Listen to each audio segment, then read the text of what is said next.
కొన్ని రోజులుగా శిలువ శ్రమను ధ్యానించుచున్న మీకు నా హృదయపూర్వకమైన వందనాలు.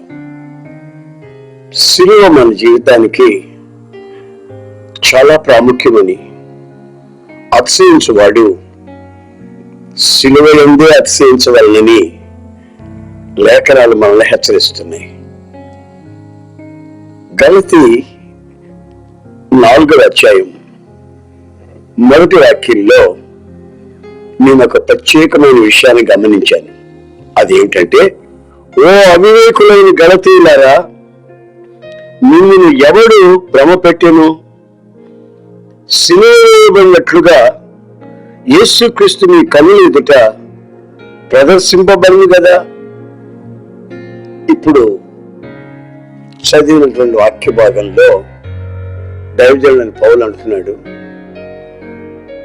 అవివేకులైన గలతీయులారా,